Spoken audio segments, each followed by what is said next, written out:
Now what I've discovered as I've observed people, और मैंने लोगों में ऐसा देखा है, there are some people anointed with the Spirit. और कुछ लोग हैं जो कि अभिषेक को प्राप्त किए हुए हैं, Through they've sought for the anointing, they got it. और उन्होंने अभिषेक का जो है इंतजार किया, बाट जो है, और उनको मिला. But many of them don't seem to live a godly life. और उनमें से कई लोग जो है एक भक्त के जीवन नहीं निर्वाह करते. They wanted the gifts of the Spirit and they got it. और उनको जो है पवित्र आत्मा का जो तोहफे हैं वो चाहिए. But they did not seek to be continuously filled with the Spirit. लेकिन वो लगातार आत्मिक जीवन में नहीं है. And I believe they're finally lost.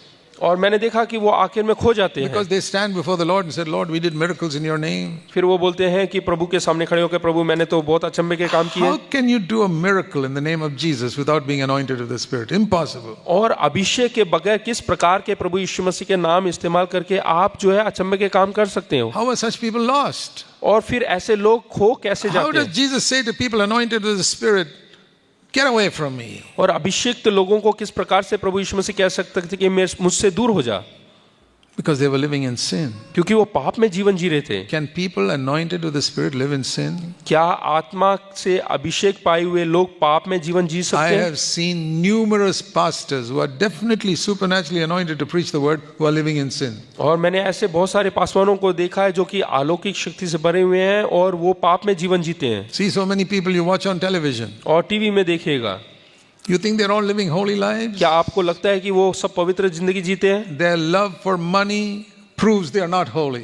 और उनका धन के प्रति जो प्रेम है वो साबित करता है कि वो परमेश्वर से प्रेम नहीं Their करते. eagerness to get money from poor people for themselves shows they are not serving God, they're serving money. और जो उनके अंदर पैसा पाने का जो इच्छा है वो साबित करता है कि वो परमेश्वर की सेवा नहीं करते हैं, वो धन की सेवा करते हैं. But there are supernatural abilities they have, sure. लेकिन अलौकिक शक्तियां उनके अंदर है. They are the ones to whom the Lord will say, depart from me, you lovers of money, you who live in sin. और ये वो लोग हैं जिनसे प्रभु यीशु मसीह कहेगा कि तुम जो है पाप को प्यार करते थे और पैसे के पीछे थे, इसलिए तुम मुझसे दूर हो जाओ. If you don't understand that today, अगर जो आप ये बात को नहीं समझोगे, you will sit there watching that television और आप टेलीविजन के सामने उनको देखकर बैठ and जाओगे, say, wow, what a man of God. फिर आप बोलोगे अरे देखो कितना महान परमेश्वर का दास है. Why?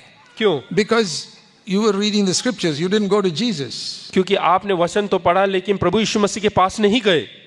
I teach people in my church, मैं अपनी कलीसिया में लोगों को सिखाता हूँ. you must compare every preacher with Jesus Christ. और हमें हर प्रचारक की तुलना करना चाहिए प्रभु यीशु मसीह के साथ. Don't just be taken up that he's casting out demons and doing miracles. कभी भी ऐसा नहीं देखे कि क्या कहते हैं अरे वो तो दुष्ट आत्माओं को वो निकाल रहा है. Because some of those people, Jesus said he will send away to hell in the final day. और वो प्रभु यीशु मसीह ने कहा कि आखिर के दिनों में, अंत के दिन में मैं उनको आग में डाल दूंगा.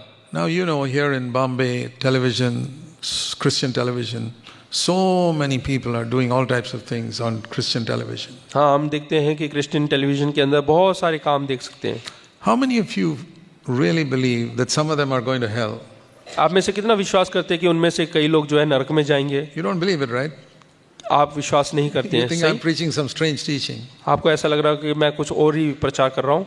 Heaven and earth will pass away. Jesus' words will not pass away. स्वर्ग और पृथ्वी टल जाएगी लेकिन प्रभु यीशु मसीह का वचन कभी ना टलेगा. There are people who will come to Jesus in that day और उस दिन जो है कई सारे लोग and प्रभु यीशु say, मसीह के पास आएंगे. Lord, we did miracles in your name. फिर वो बोलेंगे हमने तेरे नाम पे जो अचंभे के काम किए, We cast out demons in your name. हमने दुष्ट आत्माओं को निकाला तेरे नाम We से prophesied in your name. और भविष्यवाणियां किया तेरे नाम से. And Jesus will say, depart from me. और प्रभु यीशु मसीह का कहेगा कि मुझसे दूर हो जाओ. That's the first time Jesus spoke about that day.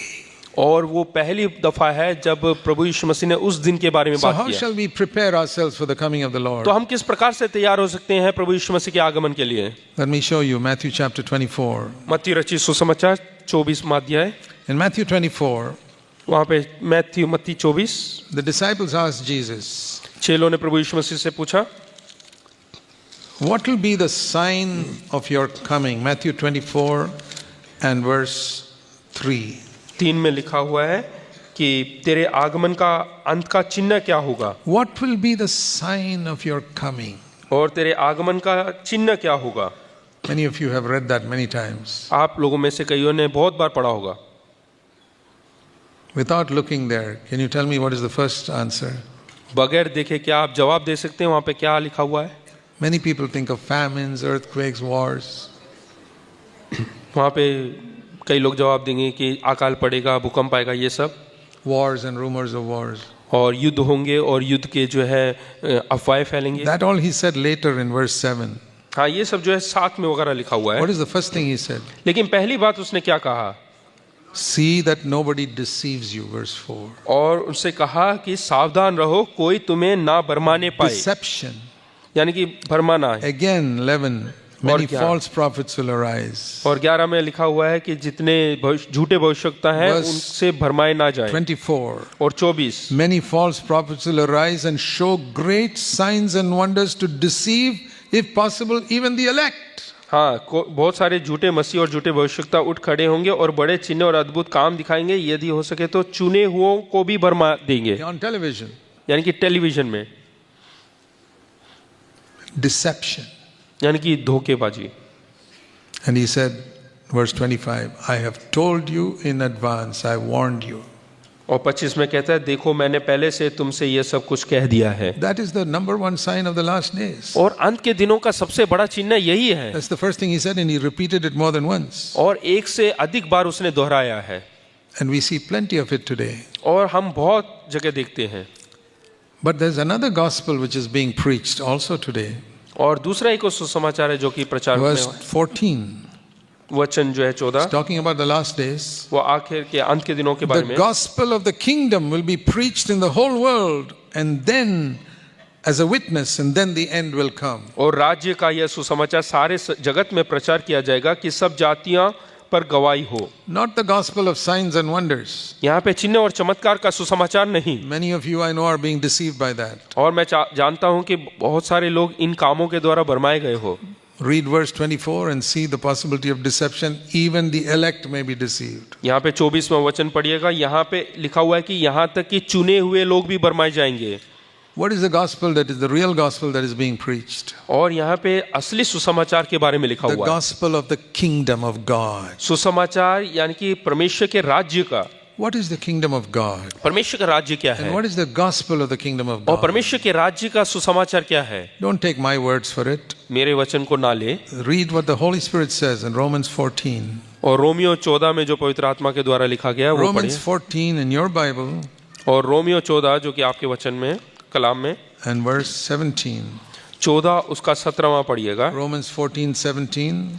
Romeo 14 उसका 17 It tells us what the kingdom of God is. यहाँ पे बताते हैं कि परमेश्वर का राज्य The क्या है। kingdom of God is righteousness, peace and joy in the Holy Spirit. क्योंकि परमेश्वर का राज्य खाना पीना नहीं परंतु धर्म विलाप और आनंद है। This is the gospel of the kingdom. Jesus said will be preached in all the world before the end comes. और यही परमेश्वर के सुसमाचार राज्य का सुसमाचार है जो कि अंत के दिन होने से पहले पूरे जो है धरती पर में प्रचार किया So जाएगा। let's put both these together. हम इन दोनों को जोड़ देते What हैं we read in Matthew 24. जो कि मत्ती रचित In the सुसमाचार last days 24 में there will पढ़ा be a है। lot of deception with false signs and wonders. इसका मतलब यह है कि अंत के दिनों में बहुत सारी जो है झूठी चीजें होंगी False wonders. और गलत जो है अद्भुत कामें होंगी, A lot of झूठे it. अद्भुत।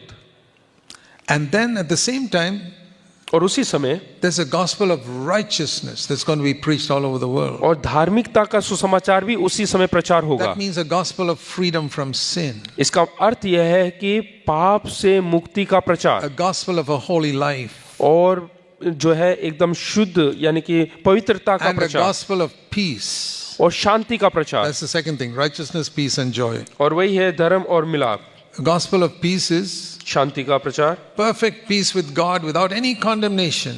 और बगैर किसी अपराध बोध के परमेश्वर के साथ एक अच्छा रिश्ता Absolute conviction that my sins are all forgiven and blotted out. और पूरा एहसास होना कि हमारे सारे पाप धुल गए हैं No करके doubt about it. और उसमें कोई शक ना रखना Because we are sure the blood of Jesus has cleansed me thoroughly. There's no memory of my past sin. हाँ, अगर जो प्रभु यीशु मसीह के लहू ने मेरे सारे पापों को धो दिया तो कोई भी पाप अब मेरे अंदर जो है याद में नहीं।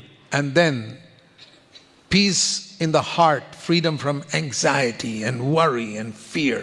और हर एक चिंताओं से मुक्ति और जो है एकदम शांति अपने जीवन में अपने दिल में अनुभव करना। That is the gospel of peace. और वही है मिलाप का And सुसमाचार peace with God, और परमेश्वर के साथ मिलाप peace inwardly, और हमारे भीतर के साथ freedom, मिलाप freedom from anxiety, और सारी चिंताओं से and मुक्ति peace with other people. और लोगों के साथ शांति, That we मिलाप। completely stop fighting with others. और इसका मतलब ये है कि दूसरों से लड़ना झगड़ना बंद करो। This is the gospel of a threefold peace. और यही 3 प्रकार की शांति के बारे में समाचार है। With God, पहला परमेश्वर के साथ, inwardly, फिर हमारे and अंदरूनी with मनुष्य के all साथ, peace with all men. और हमारे सारे चारों तरफ जितने लोग हैं उनके साथ। Not fellowship with all men, because many people don't want to have fellowship with us. हाँ, कई लोग हमारे साथ जो है संगति रखना नहीं So चाहते। we're not talking about fellowship. मैं संगति के बारे में बात नहीं कर रहा। Peace. Shanti. I can have peace with my unconverted neighbor without having any fellowship with him. और बगैर संगति के ही जो ईश्वरीय भक्ति में नहीं है उनके साथ मैं मिलाप रख सकता हूँ। Peace means he comes to fight with me and I don't fight. हाँ, वो मेरे से लड़ाई झगड़ा करने को आए लेकिन मैं उससे लड़ाई नहीं करूंगा। See, if you refuse to fight, there can be no fight. अगर जो आप लड़ाई करने से मना करते हैं तो कोई लड़ाई झगड़ा नहीं होगा। You know that husbands and wives, if one person refuses to fight, there's no fight. हाँ, पति पत्नी में लड़ाई होता है, अगर जो एक जना मना कर दे तो लड़ाई नहीं होता है। You need 2 hands to make a noise. तो आवाज करने के लिए 2 हाथों की जरूरत है।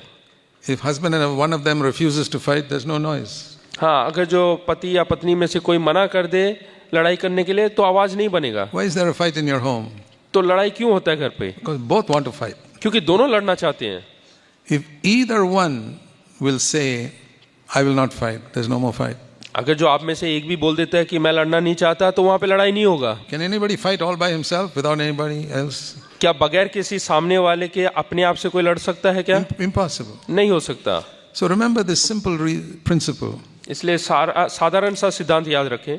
If your partner wants to fight, you refuse to fight. There'll be peace in your home. हाँ, अगर जो आपका जो साथी है वो आपसे लड़ना चाहते हैं तो आप मना कर दें तो शांति रहेगा, लड़ाई नहीं होगा।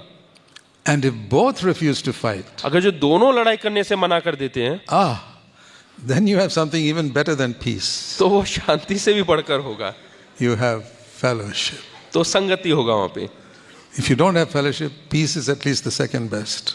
तो अगर जो आपके घर में संगति नहीं है तो कम से कम शांति को कायम रखें। So that's the gospel of peace that we preach. और वही मिलाप का सुसमाचार है। And the third is joy in the Holy Spirit. और तीसरा है पवित्र आत्मा में आनंद। That means no complaining, इसका मतलब है कि कोई शिकायत no नहीं, murmuring, कोई कुड़कुड़ाना नहीं, no grumbling. कोई कुड़कुड़ाना नहीं।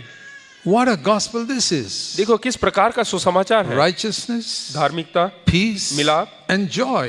और आनंद। All through the power of the Holy Spirit, not by our own ability. वो हमारी ताकत से नहीं, सामर्थ्य से नहीं, लेकिन पवित्र आत्मा की सामर्थ्य से। That is the kingdom of God. और यही परमेश्वर का राज्य है। How many churches do you hear preaching all this? आप कितने कलीसियाओं में ये सुनते हैं इस विषयों के You tell ऊपर? me, how much do you hear about all this on the internet? आप इंटरनेट में इन सब विषयों के बारे में कितना सुनते हैं?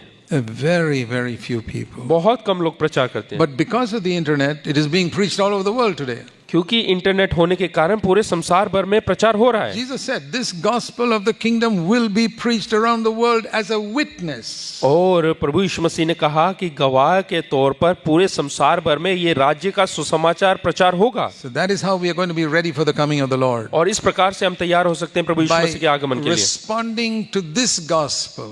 और इस समाचार के प्रतिक्रिया दिखाते हुए Through the scriptures we come to Jesus. वचन के द्वारा हम प्रभु यीशु मसीह के पास आए।